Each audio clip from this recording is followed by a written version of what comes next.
One Yes. side covers it as we're going to use government intervention to increase freedom. The other side pushes it as we're going to use government intervention to increase equality. The reality is that the government is not the solution. Um, but going back to my experience, every time that I would go in and I would talk to the conservative members of who I thought were aligned with me, I would get attacked because I didn't fall behind or in line with what Trump and his administration were wanting us to do.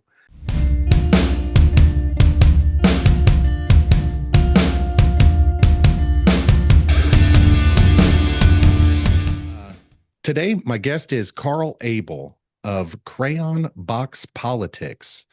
And so, Carl, you were a gunnery sergeant for 20 years, right? Yes. And that's the U.S. Marine Corps? Yeah. Awesome, man. So tell me a little bit about Crayon Box Politics. I checked out a couple episodes this morning, and let's just say that I enjoyed the content. Well, I'm glad you did. So Crayon Box Politics initially started out as something. It was basically an idea, right? The focus was I wanted to get into politics. I wanted to run for office, and the only way that I could think of to get my personal viewpoints and ideas out there to the public while I was still serving, it was to run a podcast. And so that's kind of where it started. The name is derived from the joke about how Marines are dumb enough that they eat crayons. Um, and then it's also tied to the belief that Americans are more than just red and blue. I usually tell a story about how there's a Filipino influencer that talks about Filipino politics, specifically regarding the politicians and how they choose their colors based off of the colors that are their favorites.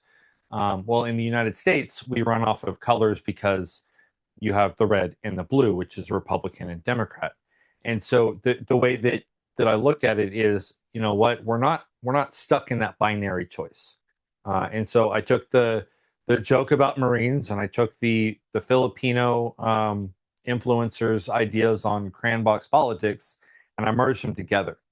Um, but what happened is that as I was developing this podcast and as I was talking through the topics, I started to realize that there was a gap. And the gap exists in that most Americans don't know where to go to get the information uh, regarding what bills are currently being talked about in the House and the Senate. Excuse me, the House and the Senate, but also they don't even know what bills are being talked about in their own state legislatures. Um, Yes. and so what that idea of a podcast turned into, and mind you, I haven't given up my goals of running for office, but the idea of a podcast turned into this company that is dedicated to developing a tool that pulls the information from these government resources and puts it in a one-stop shop. So you don't have to remember that, oh, I got to go to congress.gov for bills, but I have to go to data.gov if I want to get APIs, and I have to go to this state and I have to remember that they have different terminology. So we're trying to simplify that process, starting at the federal level and then working our way down to the states. The states is going to be really messy because every state does things differently. But in a nutshell, that's what Cranbox politics is and has morphed into. Man, that's an awesome idea. I dig it. So what really gets me about modern politics is we don't know we often don't know what's true and what's not Yeah. because of mainstream media, politicians. I mean, I don't know a single honest politician. I mean, I've met a few politicians in my life that attempt to be honest, but I mean, let's be honest in that they are, if they have any sort of character at all, they're not going to make it as to be a big politician because you have to follow party lines. And it, for me, the one-stop shop idea is a pretty good one. Have you ever heard of ground news? I have, yes. I So used to that use them that's all the time. that's what it kind of reminds me of, is somewhere you can go and get nonpartisan ideas and politics and the truth. That's what it reminds me of. And that's, man, I admire that. So You spent 20 years in the Marine Corps, right? Yes. That's man, that's amazing. Thank you very much for your service. Thank you. So, so, um, uh, what, how did, how did that prepare you or totally fail to prepare you for the absolute lack of protocol that comes with being a father? um, let me be clear. Like I when I was younger, right, and I started getting rank and I started being in charge of Marines, I started to think to myself, you know what? I can do this. I can be a dad. Because leading Marines is like leading children. It's Yeah. especially the younger ones that are just fresh out of the of boot camp, fresh out of the schoolhouse, and it's the first time away from mom and dad. Um, but what what it didn't prepare me for, like I was prepared for the teenage angst and the rules and setting the policy, but and I say policy like it's I'm in the Marines still. But the reality is that nothing prepares you for fatherhood. And my boys are adopted, right? So I didn't get them, I didn't raise them from the little tykes and diapers. I skipped that step. But I did get them when they were teenagers, and let me tell you, both of them were two different beasts altogether. One was one of those kids who thought that he could outthink you and outmaneuver you in the ways that you have your rules. That he would always find the loopholes. I mean, there was a time he was grounded, and I'm sitting down at the on my couch, and he's up in his room, and I get a notification on my phone that a new device has been added to my internet. I'm sitting here looking at it going, well, I've got his phone. What is this new device? So I go up and I tell him, like, give it to me. Let's go. Turns out he managed to get a burner phone while he was in school from one of his friends and brought it home. Um, and I did this 3 or 4 times that same night because he thought he could just get away with it. Whereas the other one, he's super sensitive and he's got such a big heart and doesn't want to offend anyone and he doesn't want to cause drama. And so what he does is if he's having issues or if he's got a problem, he just doesn't talk to me about it. And we'll just sit there and let it go and go and go and go until it finally boils over. And now we have problems because he didn't come talk to me beforehand.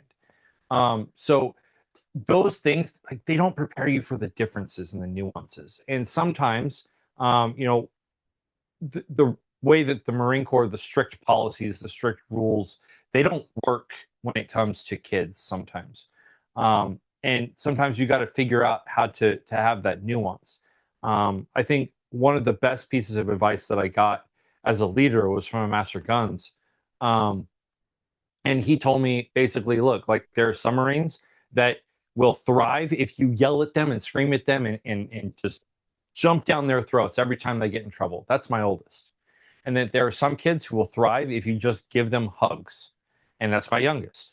And so I try to remember that, although on occasion it's a difficult situation. Both of them are grown adults. The oldest joined the Marine Corps and then got um, exited the Marine Corps for not good situation. But he's finally on his feet again and he's doing well. Whereas my youngest, he's also an adult, but I told him you will not join the military because you don't have the temperament for it. And he's still living with me, bouncing between jobs, just trying to get his feet underneath him.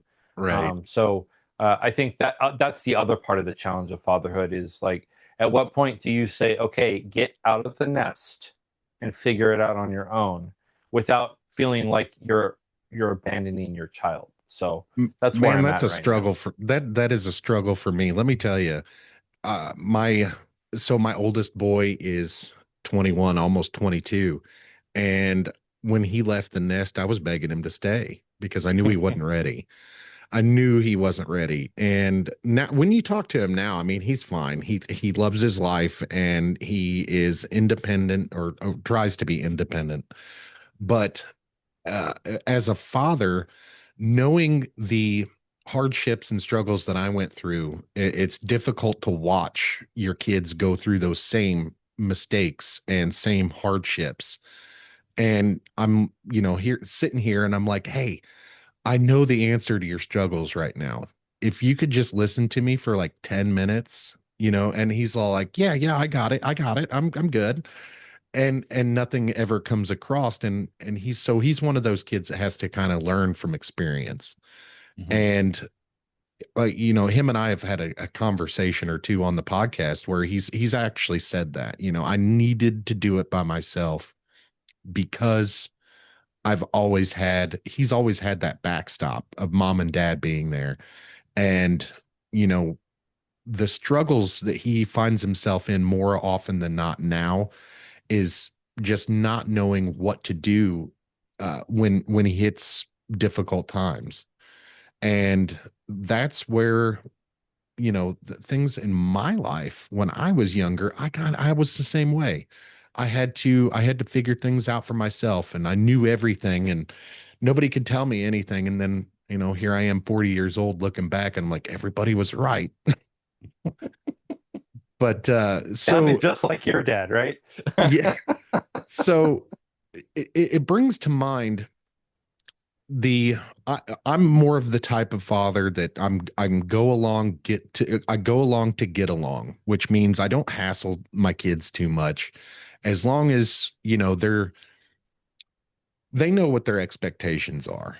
And I think that is where a lot of parents screw up, is they aren't very clear with their children on what their expectations are.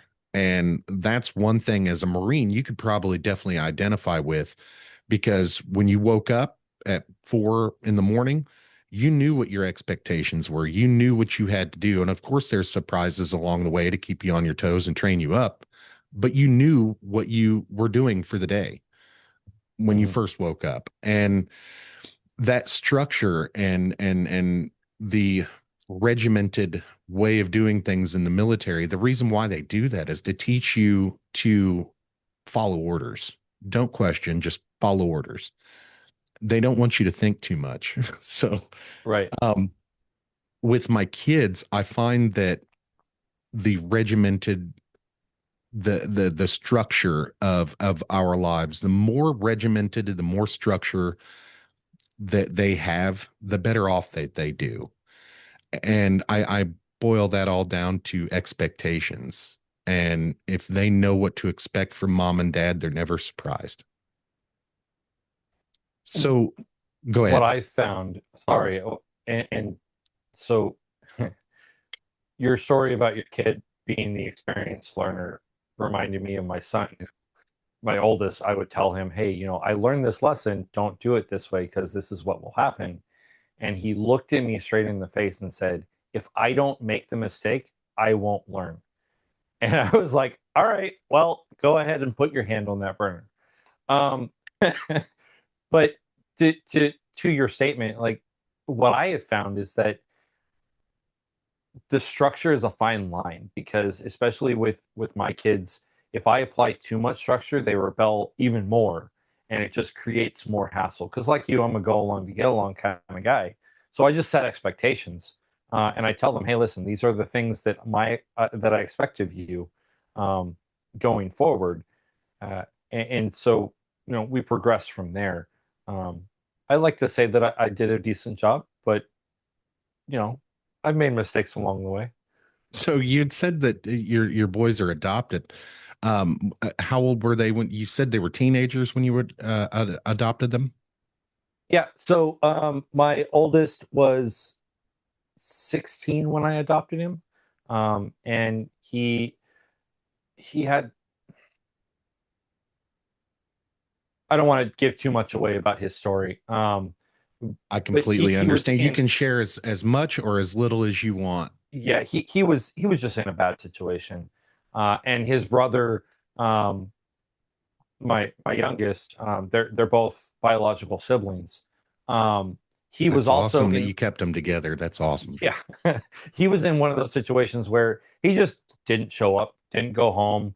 Like I was good friends with both of their mom, and the way that it was, his mom was just so frazzled and dealing with things that she couldn't handle the rebellious nature of these boys.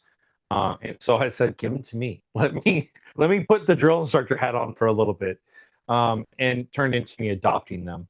But yeah, the oldest was 16, and then the youngest was 14 ish when they came into my world, and so that's the I guess I skipped like the younger area, so the formative years of their lives that kind of developed their personality and who they were. But I've been working with them, and they've done, like I said, they've grown so much since I brought them into my house and in my family. And I even told them, I was like, listen, you don't need to call me dad. You can call me Carl. You can do whatever. But you're going to grow here. You're going to become a better human being with me. And that's turned into I'm now dad.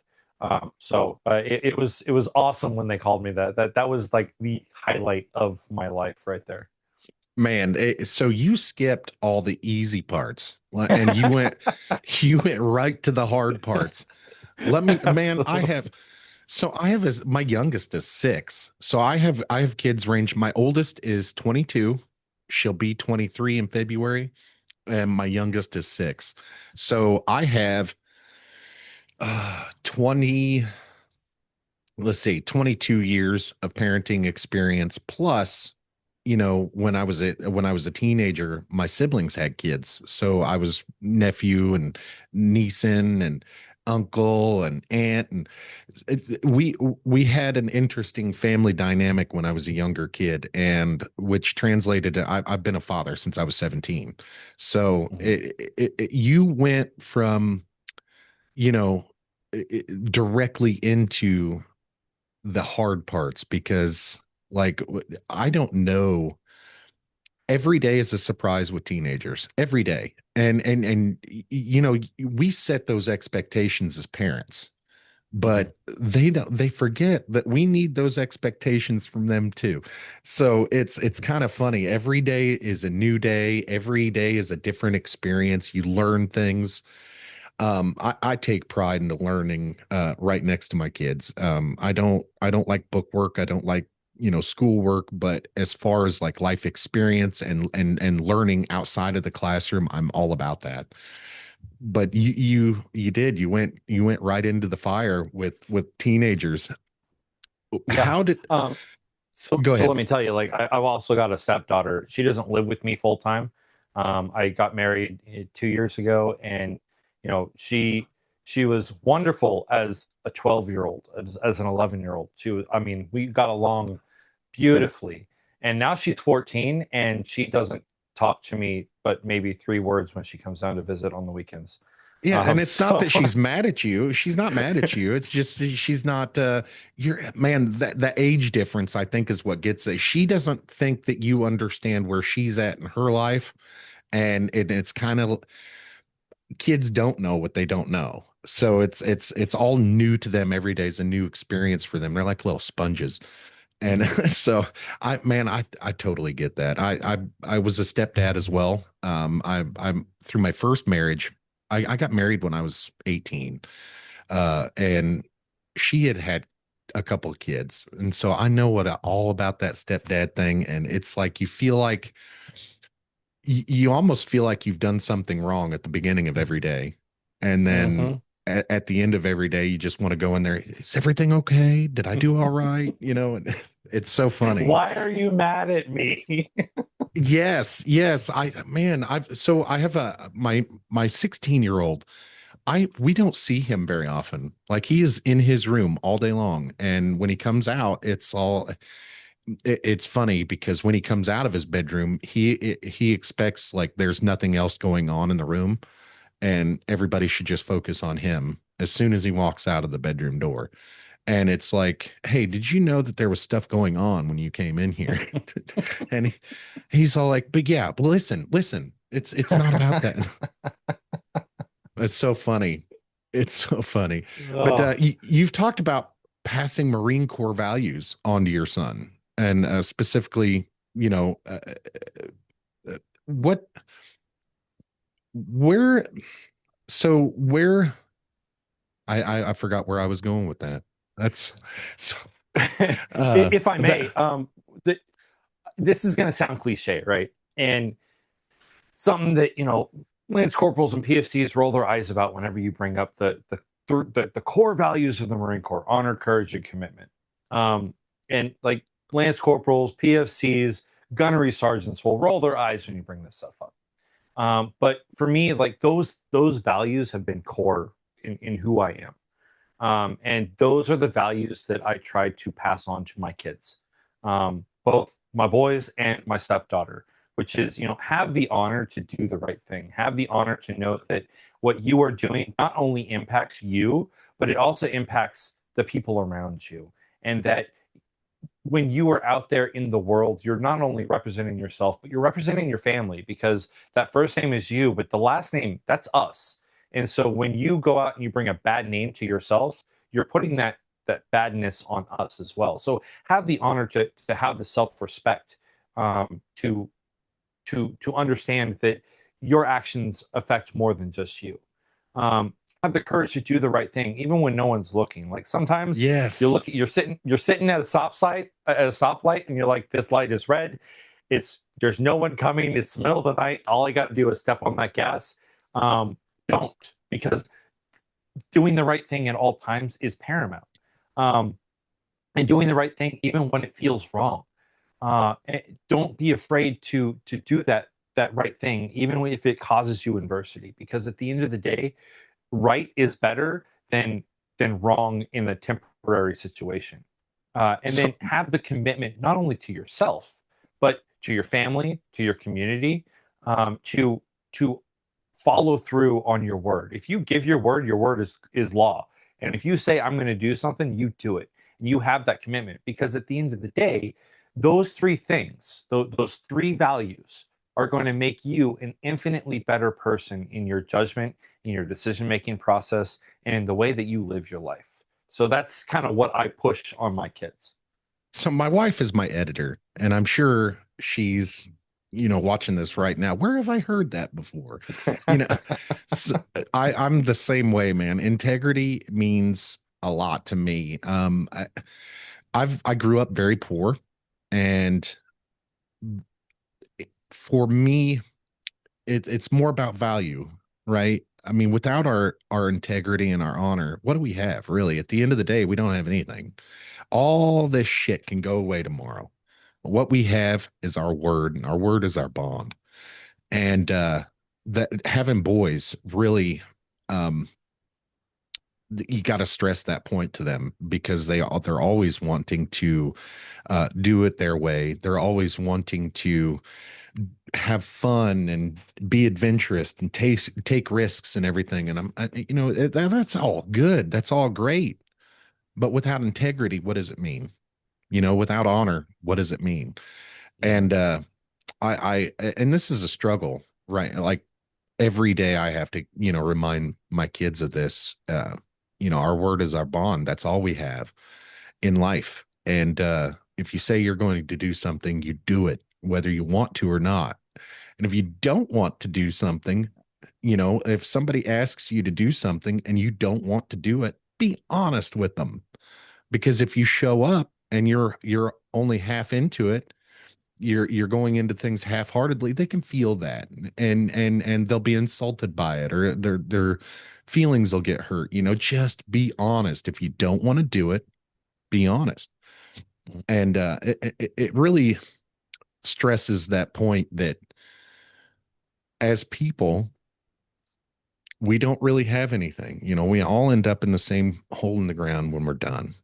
And that's what I try to stress upon my boys. None of this stuff means anything. The only thing that matters is you, your word, your honor, and your bond. And they appreciate that point of view. And I think it helps them to be better people, honestly. And I hope that those are some of the lessons that they carry on through their adulthood and teach to their children as well.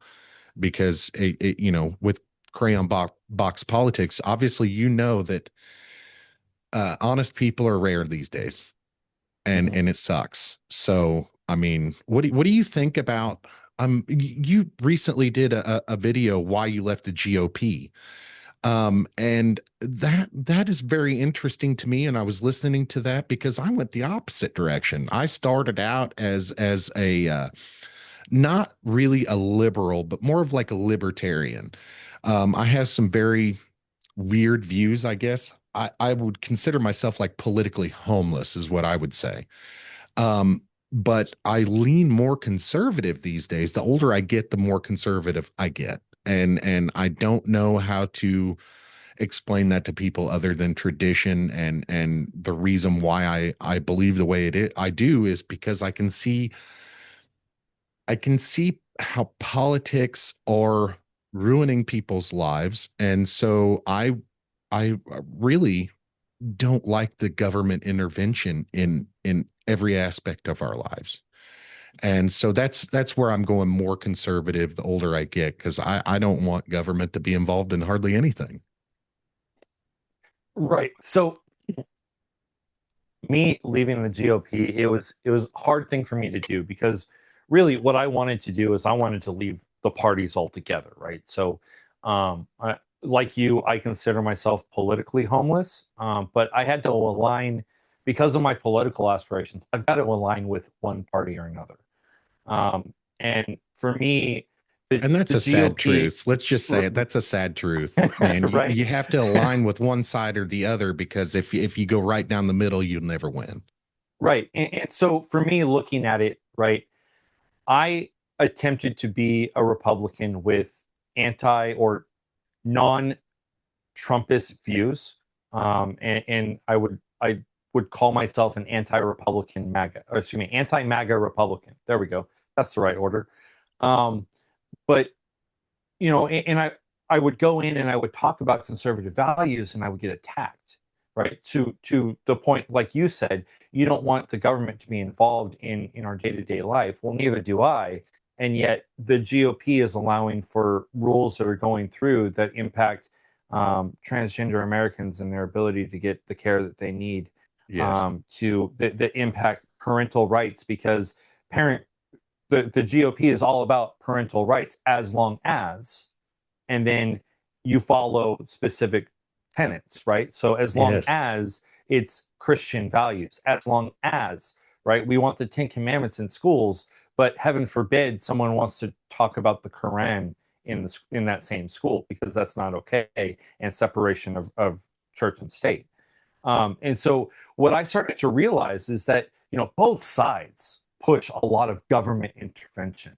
One Yes. side covers it as we're going to use government intervention to increase freedom. The other side pushes it as we're going to use government intervention to increase equality. The reality is that the government is not the solution. Um, but going back to my experience, every time that I would go in and I would talk to the conservative members of who I thought were aligned with me, I would get attacked because I didn't fall behind or in line with what Trump and his administration were wanting us to do. And so I made the conscious decision that I was going to extricate myself from them, and move to a party that I felt was going to be more embracing.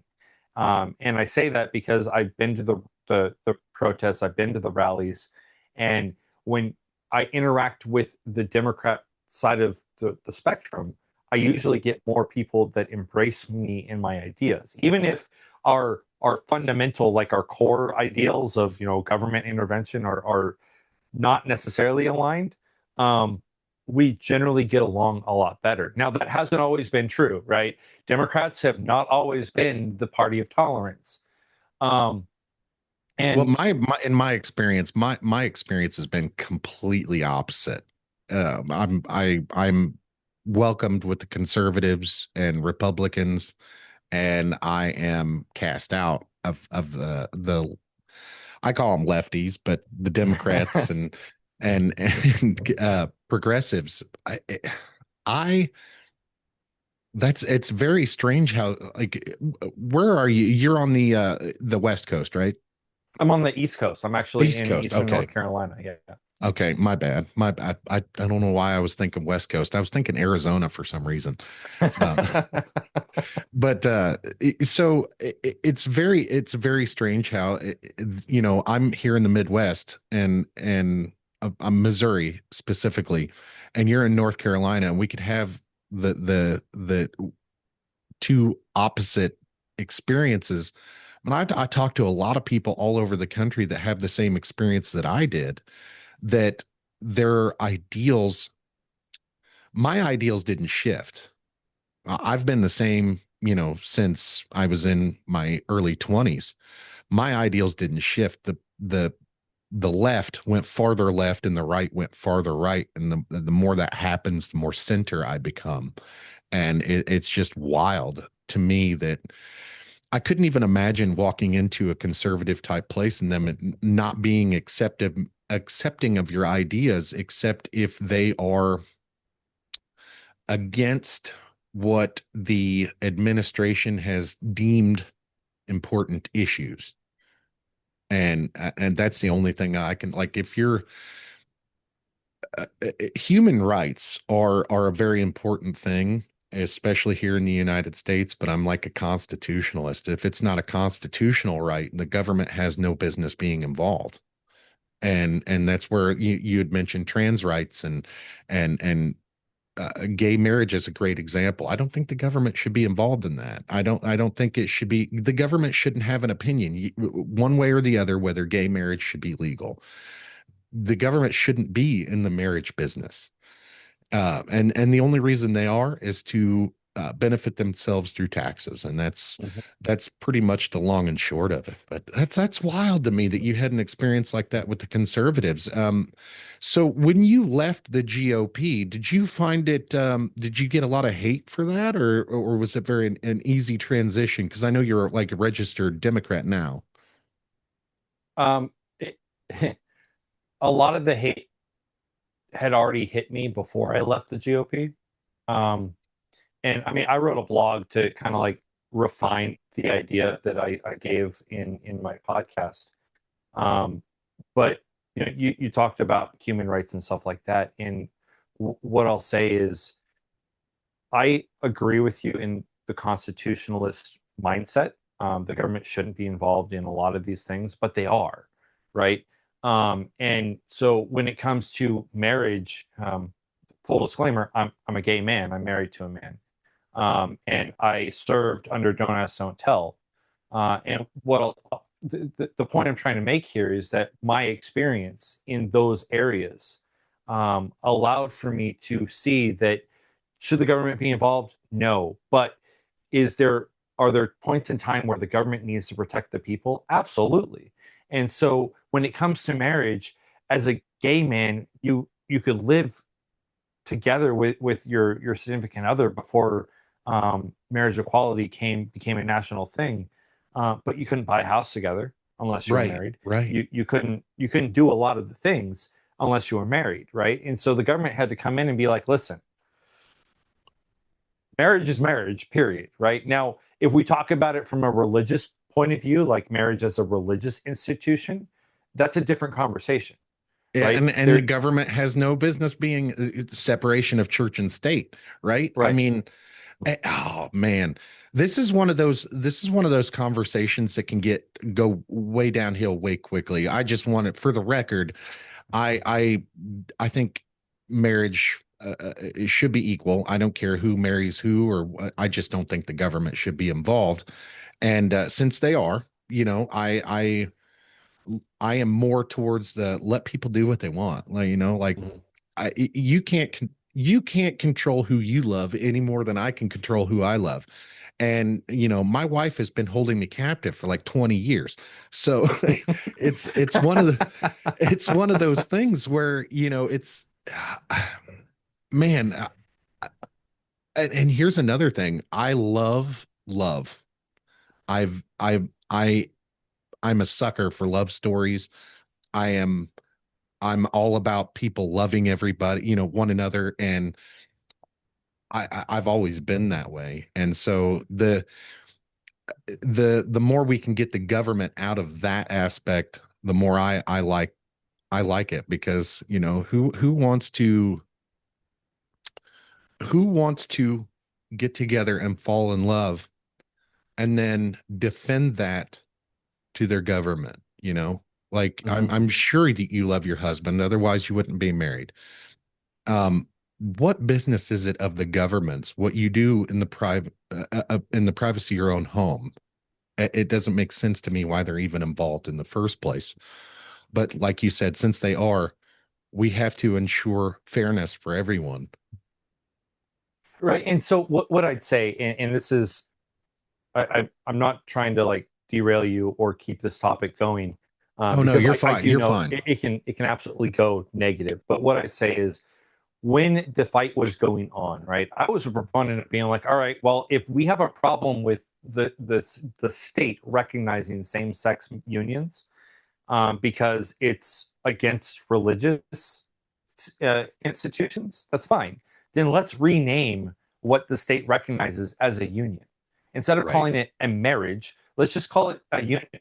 And then there's no religious impact there whatsoever. There you go. The Yeah. government can still get its money, and then the religious side of things, like they can still maintain, you can be married under a religious aspect, but it's not legal in the eyes of the state unless it is a state union. And then you get all the benefits and the negatives like taxes, that come with a state union. So that's what I was a Even still, proponent of. I find that like so I get so many benefits because I'm married, right? Like the first time home buyer credit and all that good stuff, and um the the tax implications alone make getting married worth it.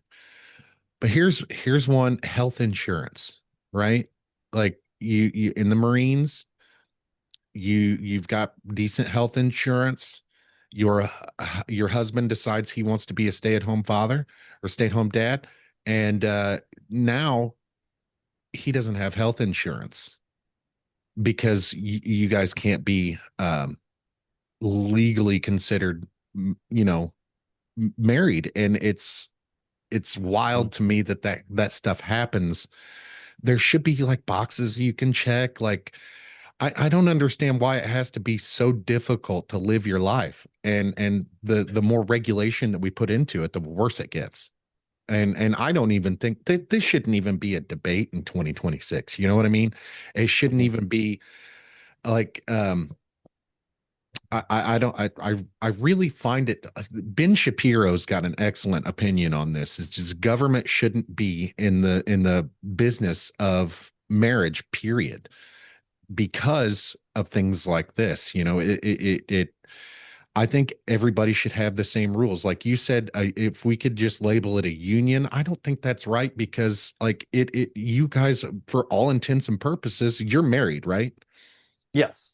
So for all intents and you're married just like I am. It's not, you probably sleep in the same bed, and if you don't, it's weird. Uh, I've seen lots of couples that don't sleep in the same bed. I find it weird, but for me, like I would go for. I don't involve myself or vote for people based on those decisions, and that it may be like a fatal flaw that I have. I'm more of a I don't know how to, like, I voted for Donald Trump because I understand geopolitics. It's not I don't really care about the domestic policy because I know he can't change domestic policy all that easily. He has to work with Congress. He has to Oh, work he is with. trying though. Yeah, and yes, that's the bait and switch that I got into. This isn't what I voted for, kind of thing. But I did vote for about 90% of the stuff that he's doing, and including some of the immigration stuff. I understand to it's difficult to tell folks how I feel because how I feel is very nuanced on it. Like I don't really care about immigration. I don't really care about immigrants. What I care about is the safety of me and my family. And a secure border is like I talk about it all the time on the podcast. Sean Ryan had a CIA a profiler on his podcast, and they were talking about the border and they were talking about security. And she had said that there were 1,700 documented terrorists that came through the southern border, and they don't know where they went. And to me, safety is a little bit more important than people's feelings. And I think the government is, I think there's people hot in high positions that know more geopolitically than what they're taught. I believe that we're in like a World War III situation, and I believe that's what started the immigration crisis. I believe that's why they closed the borders.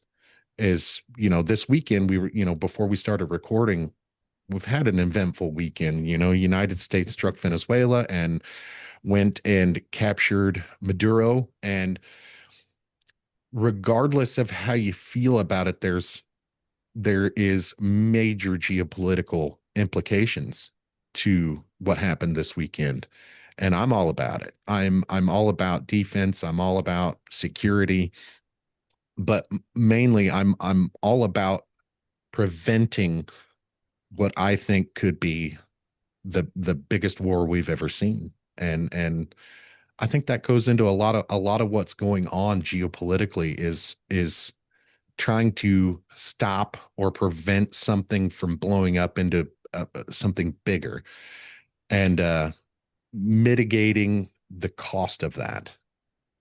What are your opinions on, the immigrations? I know your opinions, but for the show and for the listener, what are your takeaways from this weekend?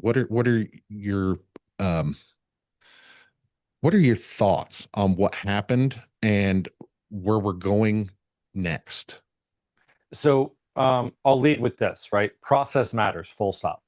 And what I mean by that is that I can agree with what we did and be happy that we removed a bad dictator, a bad actor from the international stage and from a position of leadership in a country in our backyard. I am full stop happy about that, 100%. Comma, pause. I do not agree with the way that it was done. Because of the fact that there is a process for all of these things. There is a legal road to do the things that we have been doing, and just going in and nabbing, literally kidnapping a leader of a foreign country that is a sovereign nation without any type of defensive rationale, right? Like the dude didn't really pose a direct threat to the United States. Right, There was no action. Venezuela wasn't at war with us. We just decided, hey, you know what? We don't like this guy. We're going to go in and take him out. And right. we did what we're trying to deport all of these people from the United States, but we imported this guy so that we could try him in the United States court and then punish him per United States laws, even though he's not a United States citizen. But we don't give those same rights and benefits to the people who are living here. And so, those are the things that I look at from that perspective is process. I can agree with the why, but I don't agree with the what or the how.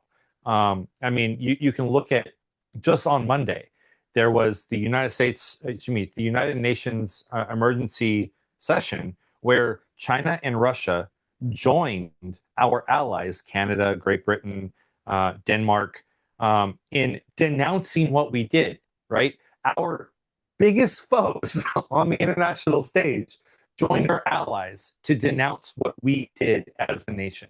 Like Yeah, but that's got to so tell you here's what I something. have. Here's I have a problem with like I don't really care what Canada or the UK or I don't really care what they think about what we did, because the only issue with what we did is the means on how they went upon doing it, how they got the permission to do it, right?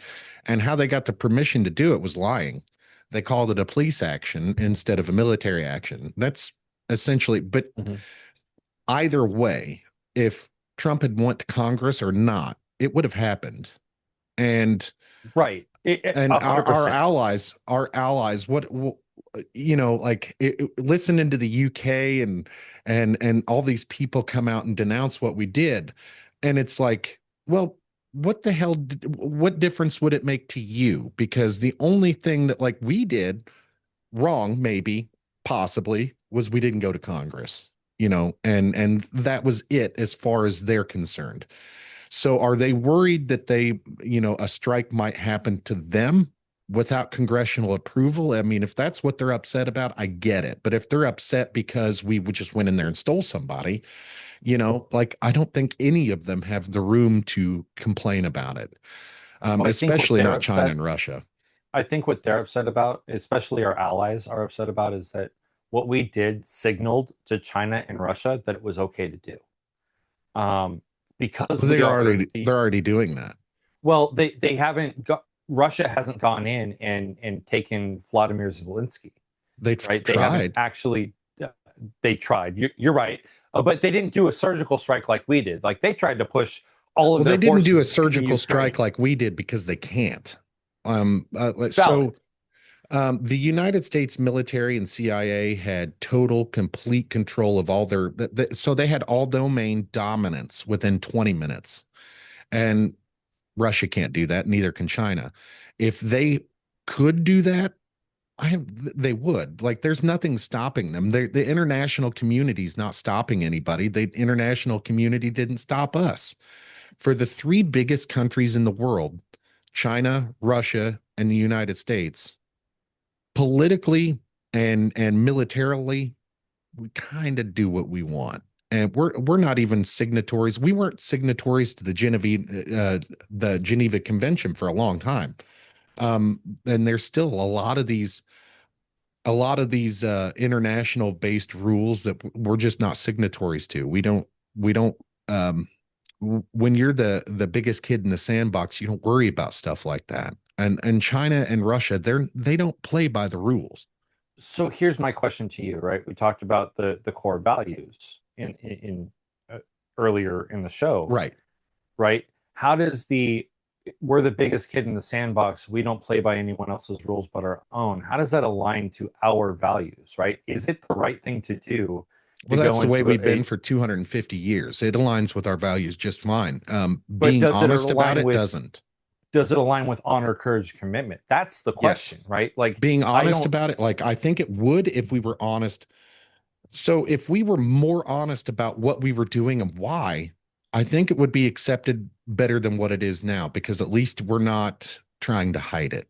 You know what I mean? Like, we're not calling a military action a police action. If we were to be honest about it and say, hey, we went down there and got him because he challenged us. We went down there and got him because it's either we take their oil or China or Russia will, or both. And Mhm. if they were honest about that, they would have full support. There's only 10% to 20% that don't approve of it anyway. I'll So, concede that to you. If we were honest about it at the beginning, I would have supported it, right? Like I am a believer of the walk softly and carry a big stick, which is the mentality of, we're gonna walk around and we're gonna be the peaceful like statesman that we want to be, that we should be as the leader of the world. But if you step up to us, we're gonna knock you out, bro. Like right, that's just how it's gonna work. I'm all about that. But like you said, the problem is that it was deceptive in nature, right. and it did not follow the process. And so at the end of the day, like I said, I can absolutely be happy that this happened in the fact that we got rid of a bad actor. But I can be angry at the way that we did it. Absolutely. Absolutely. And I agree with that.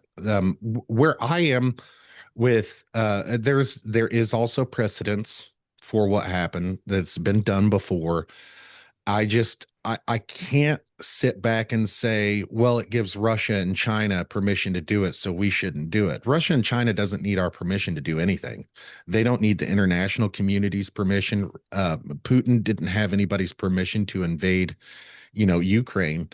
And China China's bullying all of their neighbors, like all Mhm. of their neighbors. And it's they're only using international law as a matter of convenience. So they're doing the same thing that we are. It's just everybody's lying. And I think ultimately they're lying to keep us calm, because if we really understood what was going on, if we really knew what was going on, none of us would buy anything. We would all be hunkered down, and I think eventually, if some of this stuff doesn't get tamped down, we'll be doing that anyway.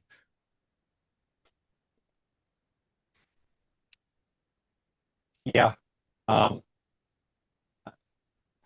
I will say that at least this administration wasn't dishonest about the fact that that we're doing this for the oil, Yeah, like they were when we went into Iraq for weapons of mass destruction. But the reality is, it was for the oil. So I mean, there's that benefit, right? They weren't lying about that. But again, I go back to the process matters. Like, there's a lot that this administration does. I think sit back and I'm like, you know what? That is a good idea, but I don't agree with the way that they're doing it. Like, I agree absolutely. with securing our borders 100%, but I don't I don't agree with agree the with mass deportations. Yeah, I don't agree with the way they're doing it. I actually could go along with mass deportations. I think it's being done wrong, to be honest with you. I don't see any positives to what ICE is doing. I don't, it's all negative for me. I believe it could work, but not the way they're doing it. I mean, they're making a criminal out of everybody. I don't agree with that. I have friends who are terrified to go into public even, and it's, you shouldn't feel like that in the United States of America, regardless of where you're from or your legal status. You should be a criminal and not fear your government. You should fear getting in trouble. You should fear prison, but you shouldn't fear your government. Like, a lot of these people are fearing that they're going to get hurt, they're going to get killed, they're going to get disappeared. Um, Kilmar Obrego Garcia is a perfect example of that. Regardless of whether he's a criminal or not, there is due process to figure that out. And they deported him to a place that he wasn't supposed to go back to, because, I mean, that's why he was seeking asylum here. It's because, like, look, these guys are going to kill me. I want to come live there. But Mhm. if I think it would have been better if they would have went about it a different way. But the way they went about it was basically treating everybody as if they're enemies, and not, here to be helped or help themselves. I'm with you. There's a lot of things that I agree with the administration. It's just execution. Their execution is Mhm. horrible and it's mean. Um, it, it just Well, it makes me think, like, if this is how bad it is now, and if this is how bad our administration is behaving, how bad is it going to get when we have actual, goons in there? Like, how, like, it seems like the cronyism is getting much worse. And mhm. how bad is it going to be 5 to 10 years from now because of the precedents that was set last year? Right. Yeah, that's, and I've talked about this on a couple progressive shows, where we discussed the what I personally view as some executive overreach by the president. And we've talked about how, personally, do I think that Trump is going to be the dictator that America is going to get? I don't think so. But he's setting I it don't up. think, but exactly, he's setting up the precedents for the next guy to come in. Like, my concern isn't that Trump is going to be a dictator. My concern is that the next Democrat to come into office is going to use those precedents to take control of our government, and that the Congress, be it Democrat controlled, is going to completely bend over backwards to ensure that they're a rubber stamp for the next president that comes into office. And that just it rubs me raw, which is why I want to get into politics, so that I can be one of those politicians that stands up to that type of stuff. Um, and so, what I'll say is, God, I lost my train of thought. Didn't that happens a lot in podcasting, man? And I think it's because we're so focused on the moment that, like all our Yeah, thoughts leave, you know. yeah, Um it- absolutely. Going back to the immigration question, right? I used to be a hardline anti-undocumented immigrant individual. And it wasn't until I became a recruiter and I was a recruiter in California that I started to encounter families with children who were born in America who wanted to join the Marine Corps. And I was a recruiter under Trump 1.0. And they were afraid to travel to their child's Marine Corps graduation because they didn't want to get deported because it had happened in other instances where these families would travel down to celebrate their child joining and graduating from Marine Corps boot camp and instead found themselves in a detention facility being processed for deportation. And so wow. that's kind of where it softened me a little bit because, in my opinion, I think the way that we should have done it is we should have closed the border. We should have provided a an arbitrary date of if you are here, if you've been here up to this date, then we're going to give you a path to citizenship. And then at that date, sorry, no go, you're out. Yeah. And so that's the way that we should have done it for me personally, just because there are so many families with kids that are serving our nation Well, and we're sending and them away. if you want to appeal to the conservatives on that, how much cheaper would it have been if they would have done that, Mhm. if they would have. So I'm with you. Closing the border was paramount, but we are a nation of immigrants, and I think that having a broader path to citizenship, it would have helped out greatly in this situation. But not only that, um, when they started all this thing, they lied to us starting this whole thing. They were talking about, oh, we're only going to get the criminals, like, and then when you look at their stats, like, maybe 5% of them are criminals. And then you look at like the separating families thing, that doesn't really bother me because when if I screw up and go to jail, they're not going to take me and put me into, they're not going to put my kids in there with me. So that part doesn't bother me. But what does bother me is having lives destroyed because you don't know how to do your job, or you don't know where the Constitution allows you, what the Constitution allows you to do and what it doesn't allow you to do. And I think almost the entire 2020, I think we had constitutional crisis one after another last year.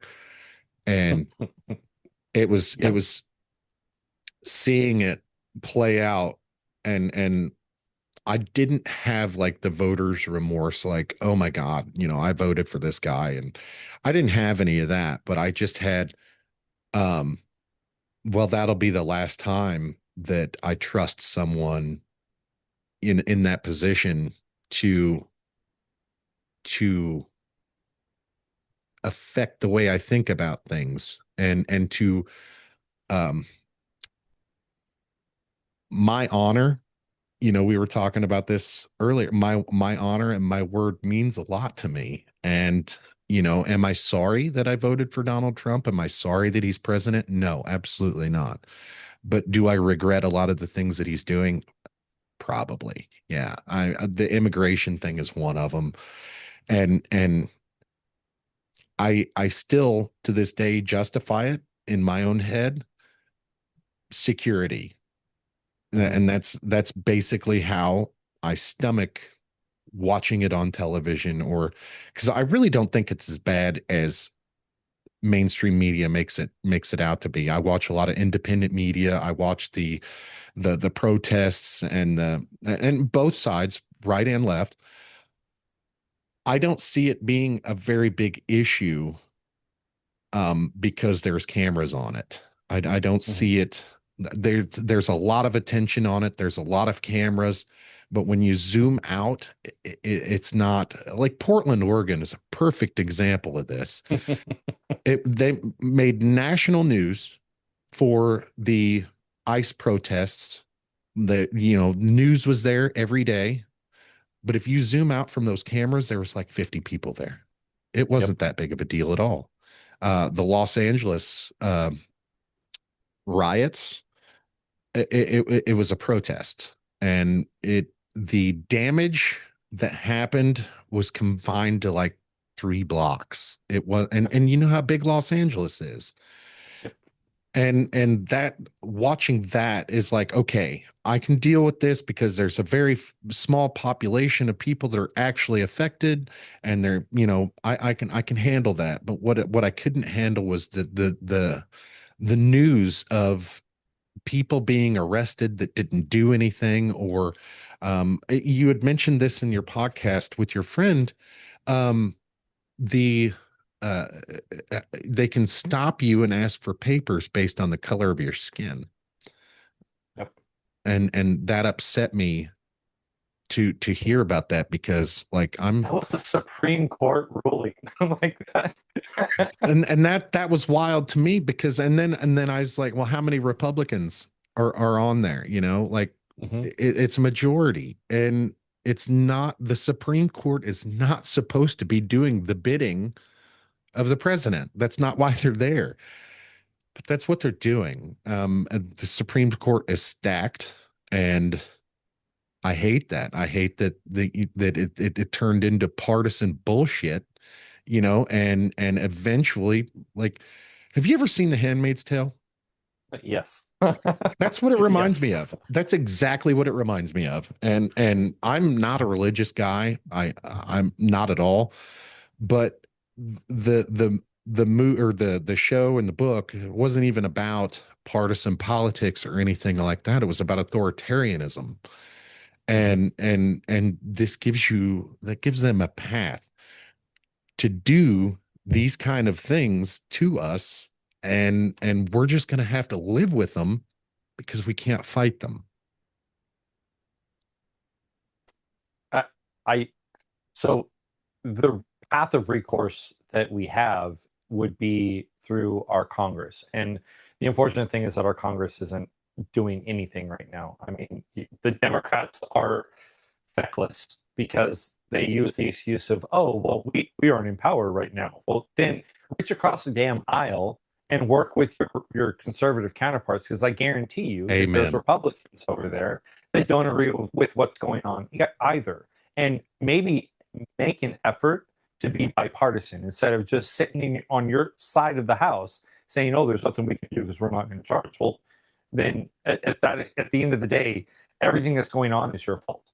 And then the Republicans are just not all of them, right? Not all Republicans are red hat MAGAers. I mean, you voted for Trump, but you don't sound like a MAGA Republican.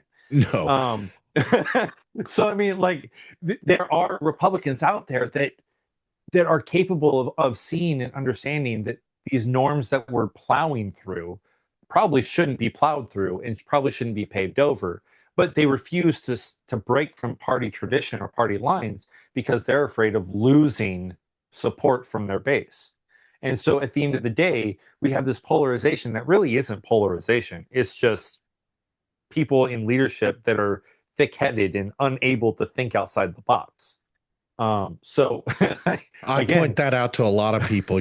Like, you think we're a lot of, you think that we're really different, but we're not, like 80% of Americans can find common ground. And mhm, 80%, that's a big number. 80% of Americans can find common ground. And it's our leaders who are not doing very well. I agree with you there. Like that, what's like the Gang of Eight? The Gang of Eight was making a big deal out of this weekend, and the top two that were mentioned were Hakeem Jeffries and Chuck Schumer. And both are spineless, and like Chuck Schumer, I don't even know. I don't have words to describe how I feel about, that guy, and what a disappointment he's been, because I remember 10 to 15 years ago him saying the same things that Donald Trump's administration is saying now, and mhm. they can't come together. What are you talking about? You can't neither side will concede. I'll start with that. Neither side, right or left, will concede to the other, and they won't work together. That's the biggest issue is Hakeem Jeffries can't sit down with Marco Rubio and have a decent conversation about policy. They just can't do it. It's not that they can't, they won't. And that's where the power of a voter, I think we should get all those people out of there. But the problem is the people that are coming up aren't any better. And that's where what my project, what the company's project of developing that dashboard. So I don't know if I've talked about it already, but yeah, I think we did. Yeah. So the KPIs, the idea is that we're going to provide those key performance indices that say, hey, this is your representative and this is what they're doing. Plain point blank, this is how much. Like, for example, my representative, Greg Murphy, the man missed 37 votes. Now, mind you, there were 362 votes last year, but he missed 37. Where the hell was he?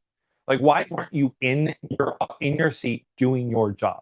Why were you not? Three or four, we can deal with it. I'm on Right. vacation, or I was in the hospital, or I had a Mhm. doctor's appointment. 3 or 4 votes, we can see that. Right. 34, man, Yeah, that's the house crazy. average was 8.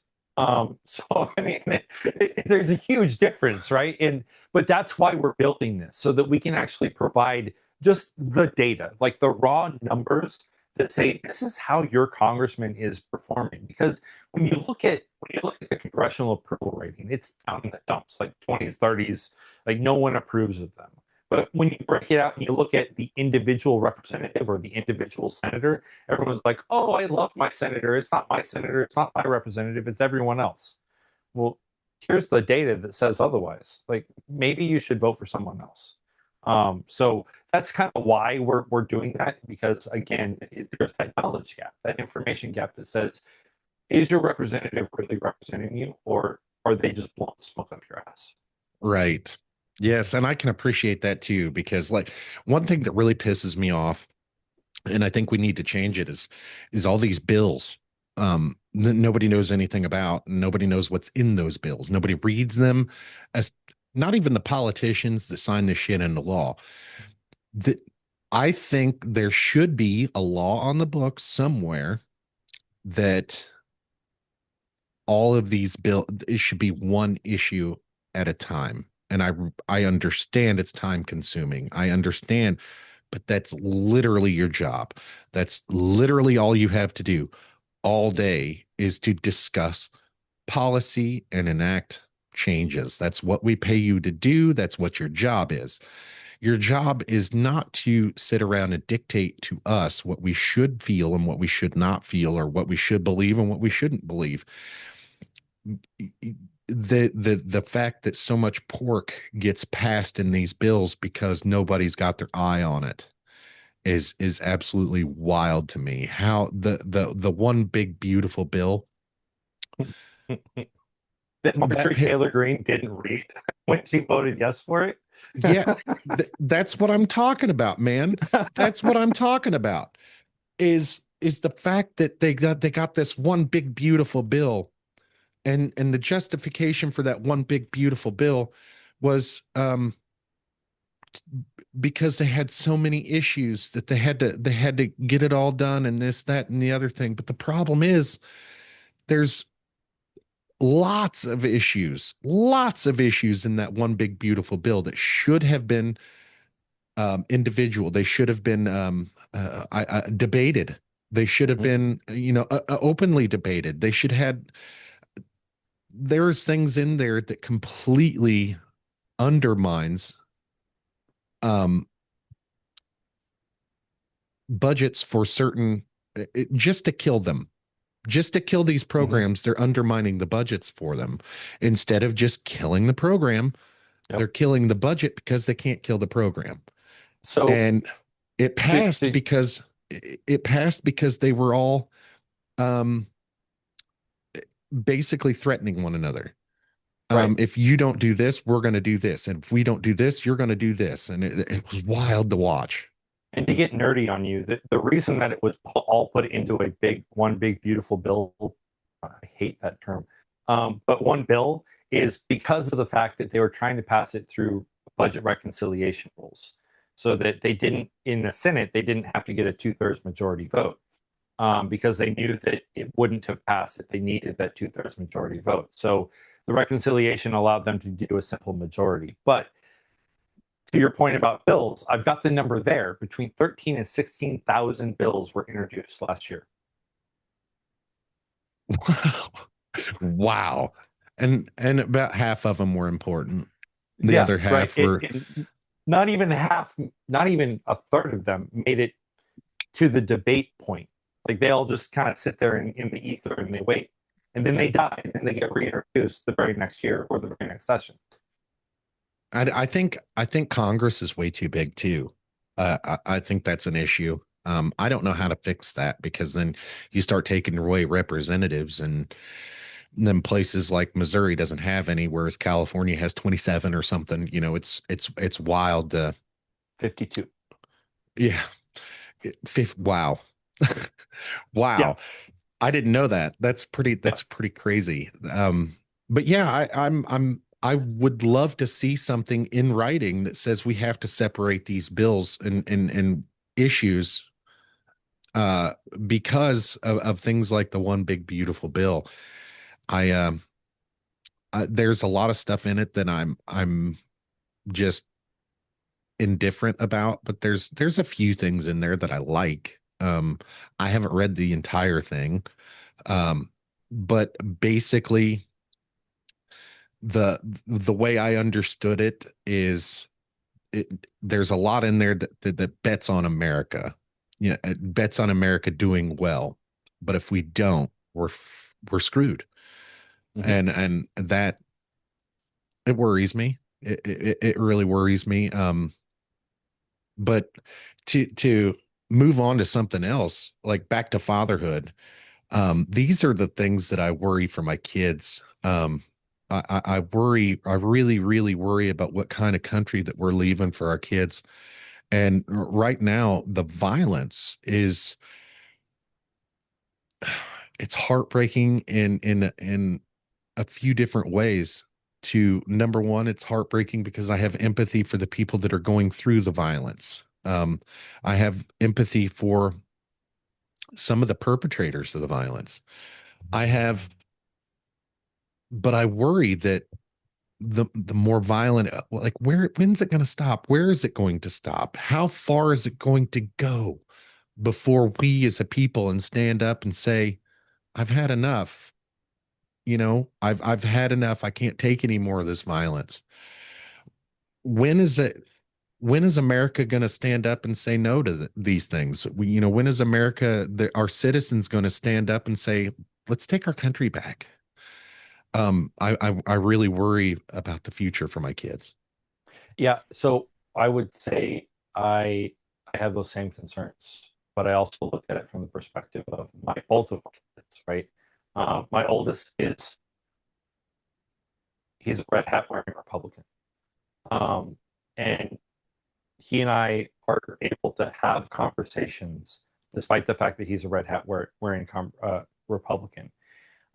My youngest is more along the lines of like he's definitely a Democrat. Like, and we're not talking center left. We're talking like he's on the left side of the spectrum. Um, and so it's a fun for me. It's fun as being playing referee, right? And my stepdaughter, she could care less about politics altogether. She wants to be a hairstylist. So I'm really glad she's not getting involved right now. Hell Um, yeah. but the older boys, right? In what I'll say is the fact that they are willing to have conversations, and what I've seen, not just from them, but from their generation as a whole, is that all of them are willing to have conversations, and they're watching Yes. us, and they are Yes. shaking their heads collectively, and they're saying, "You guys are screwing this shit up. We're going to come in and fix it." So I'd say 10, 20 years from now, I think we might actually get ourselves back on the right foot. But I've been our saying that for generation years. has screwed it. Like we've screwed the pooch. I've been saying that for years. Gen Z is going to change the world. Hmm. And Generation Alpha, boy, their give a fuck is broken. Um, Absolutely. I've my youngest is he's an alpha, and boy, I mean he's 6 years old and he has autism, but he's okay. So you're right, Gen X into the millennial era, right? Hmm. So we grew up outside. We grew up playing, doing things, tough and tumble and jumping our bikes off things. And, well, we had bikes. We had bikes. um, my kid he is a little stunt man. My youngest likes to jump up on things and jump off of things and climb on things. And he's very tough and tumble. Um, and I think that style of parenting is coming back to where we don't worry quite so much about falls. We don't worry quite so much about um well, broken arms or broken limbs or anything like that. I think parenting is gone back to like the consequence style of parenting. Like I call it free range parenting. Letting kids experience things and learning from that.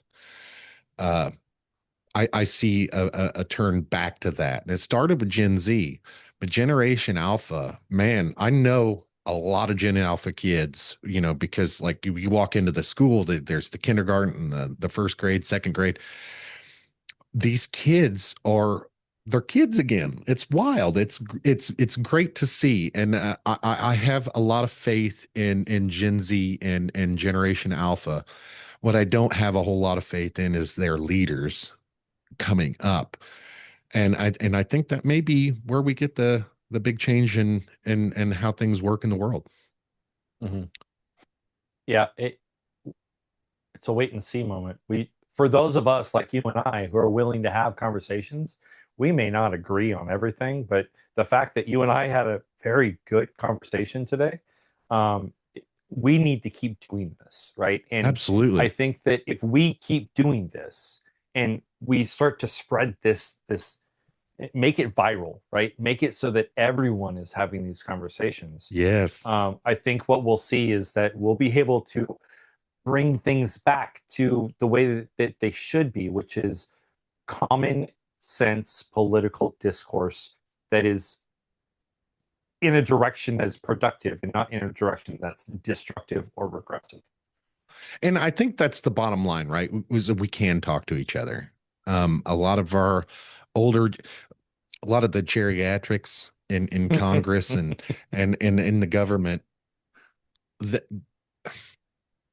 the politics game in Washington, they're still playing that game, Mhm. even though we're trying to rewrite those rules. And I think for future generations, I think that's going to be easier because everybody's like, here's another thing about the generations coming up is they're more honest than we were. They are more honest than we were. And I think that's going to help out quite a bit too. And Mhm. I think the leadership from a leadership aspect, the more people that we have like you, the more people we have like me, the more people that we have. I've had quite a few people on the podcast that may or may not have agreed with me politically, but they saw me as a person. And I think that's what's if we could see one another as people again and get that conversation started, open and honest dialogue. And what I mean by open and honest dialogue is if you and I don't agree, that's fine. We can be honest about it. We can be open about it, but let's not be hateful. You're Mhm. still a person who has feelings, as am I. And instead of working to hurt those feelings because we're not educated enough to speak on what we're speaking on, we just need to shut our mouths and listen at that point. Listen to what the other person has to say, hear them out. If you disagree and you can't come to talk about something else, talk about something you can agree on. Find that common ground. And when you find that common ground, you'll notice that all people are pretty much the same. We're not that different, you and I. You live on the East Coast. I live in the Midwest. We grew up, differently, but the same. We're we're just people, and we are flawed. Mhm. And if we can remember that about one another and have that open and honest dialogue, I think the world will change. Yeah. And even if the world doesn't change, our world will change.